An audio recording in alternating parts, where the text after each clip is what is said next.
So I'm going to take you to a little spot here in Pope Valley. There's a chunk of the creek that you don't hardly ever see.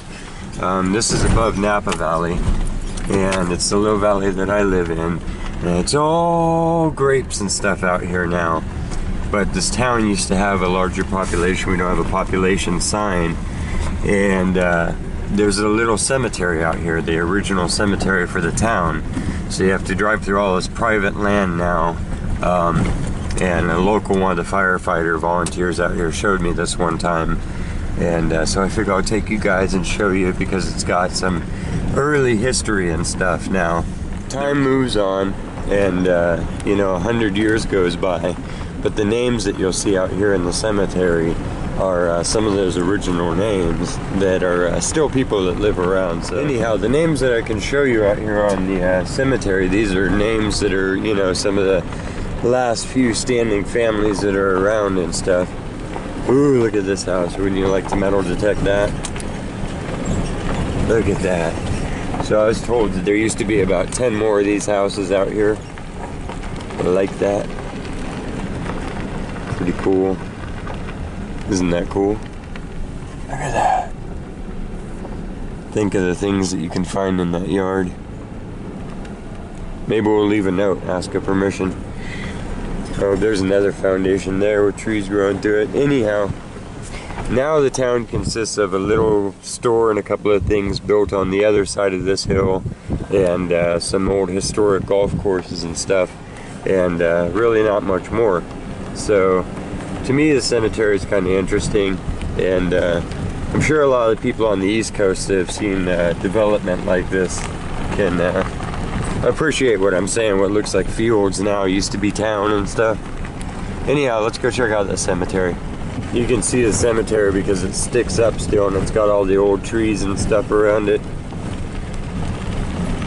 And don't really know what the law is on it. It's just kind of out here buried in private property. It's kind of landlocked and stuff. That's why I thought it would be cool just to look at it. I spend a lot of time touring cemeteries and checking out dates and stuff, but this one's pretty darn old.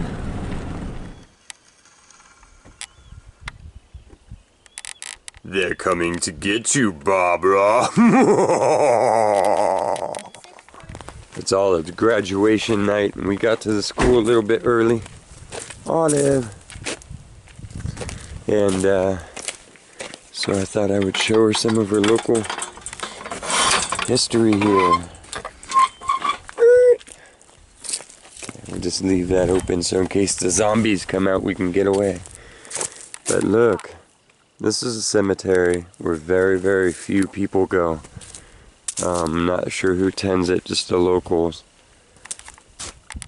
I know that now this is Haas. I believe when you drive through the town, that's the wagon maker, right? Isn't that on the wagon maker shop? A couple of the old structures are still there. And, yep. Pretty cool, pretty cool. These are those antlions. They're everywhere. But yeah, really, really, really old cemetery. Father Hunter. Kind of rare little secret thing for being way out here and being so small. You sure put a lot of work into it and take care of it, But this is one of those old-fashioned towns where people have a lot of pride still. So this cemetery is on Barnett Road. This Johanna Barnett and J.U. Barnett. So 1937 and 35. They passed away a couple years apart from each other, but that's what the road is named after. So I imagine that house off in the distance might even be theirs. So some of these are really old, Could have just been ranch hands and stuff. You can see that there's a single stone standing here and there, and simpler simpler ones with the words gone. You can tell some of these just by the hump of stones because the rest of the dirt has weathered back away and what would have probably been a headstone. Which is okay. It's not bad. Somebody took care of them and put them here. They were obviously somebody who belonged.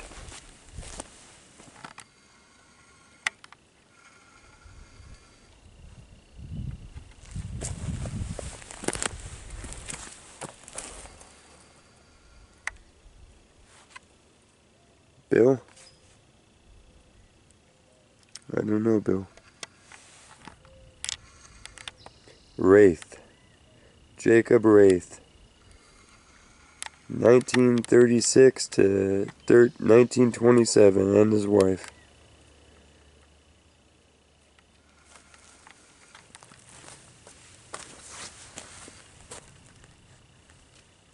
It's a pretty short one, huh? We'll just move on. Haas. Ah, I believe we have our Henry Haas, the wagon maker. His name is still on the building here. 1934, huh? I didn't know you'd been gone that long. I guess they used to open up the shop and all the blacksmith stuff. You could check it out and look at everything. So, lived at the bottom of a real steep and windy road, and was the wagon fixer and the blacksmith. Uh-oh. Holy moly. So these are cemented over. But look, groundhog. Groundhog. Or skunker. Oh, that's just not okay. Or do you think that was something coming out? Man. Okay, I don't know what to say about that. Jeez. Ouch. I'd probably, I might trap you. If I had, holy moly. If that was my mama, I'd be coming after you. I like to do this. Let's go down on the corner. Now this mound, ooh, tree fell through the fence.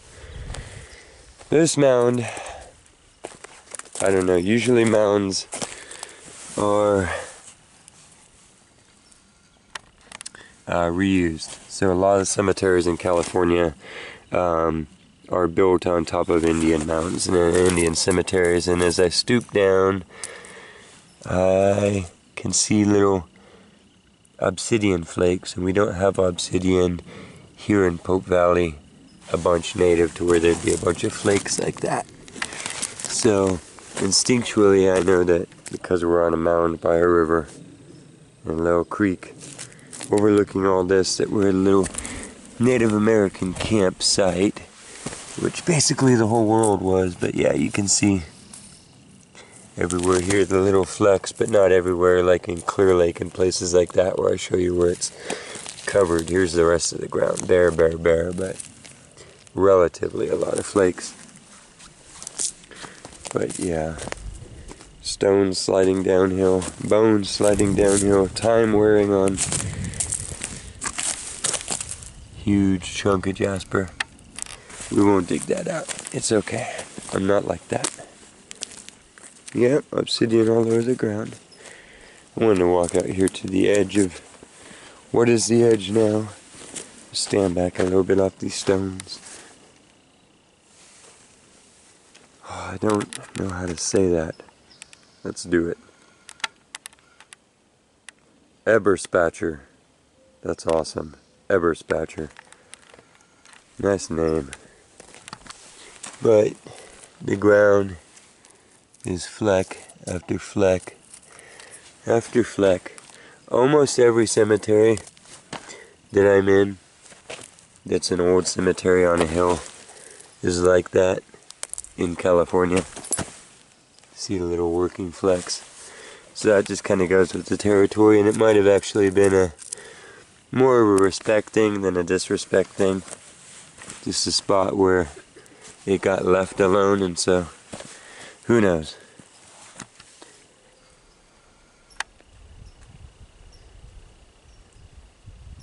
June Rose Yearman, born June 11th, 1909, died February 19th, 1910, 8 months, 9 days, buried February 22nd, 1910.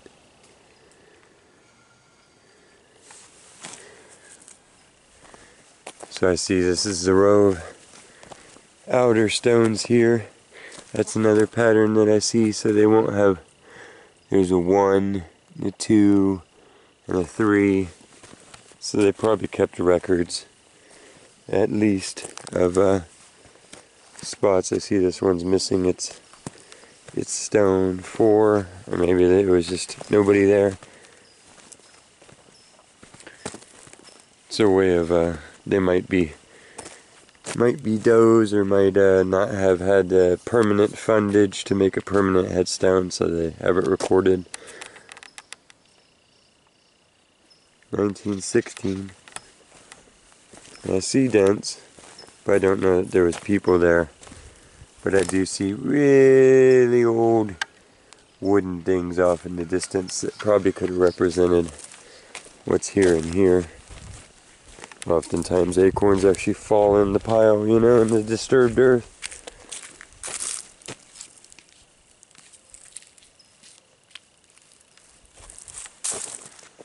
And then probably more. And to them we say hi. And to the people who came before we say hi. And I appreciate you and your details and your time in this spot. So, all are duly recognized.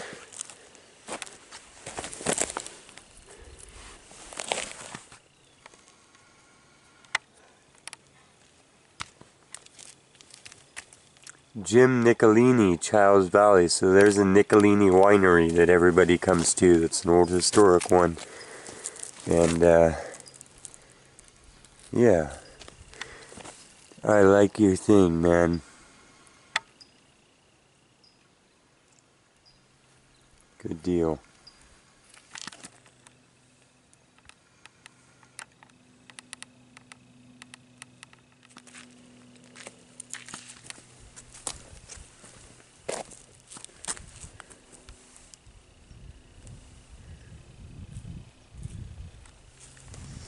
So here are Eccles Olive, and yeah, so kindergarten teacher is retiring tonight after 30 plus years of service to the school. 48 years. So one of the best teachers I've ever met in my life. The kind of kindergarten teacher that you want to run into and hand your kid off to. And their family has obviously been here for a while too. So much respect to them. Ah, okay, everybody's here. Okay, well, I'm glad that you got to see this part of the cemetery, Olive. I'm glad I got to show everybody else. And yep, here we be. Well, I'm not even making it to this whole end of everything yet. You'll see the names in this town actually repeat and repeat, so people have stuck around for a long time. You can see this area is actually divided up into whole families and their names on it. So there's Barnett. There's more Barnetts here. 37, 99, 72. We got to go. But yeah. Hey, Osprey's with us.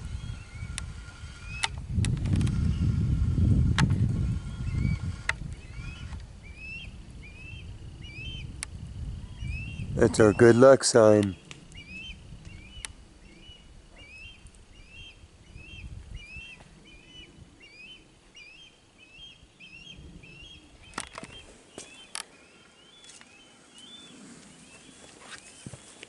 Ready to go, Olive? Me too. Oh, I like that one. The single stone in the middle. That's me. That one? Yeah.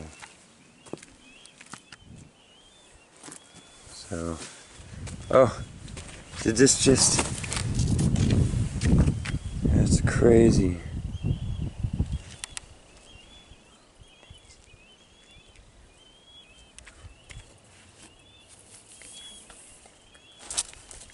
Okay, enough said. Let us go. Girlfriend. To Mrs. Eckel, Sue Eckel, and Mrs. Harden, Sam Harden, who are retiring this year. Mrs. Eckel, after 42 years of teaching kindergarten at the school where my daughter is. She taught 3 generations of some of the people here. Thank you. You guys are one of a kind. I was blessed to be able to bring my children to a place where you were.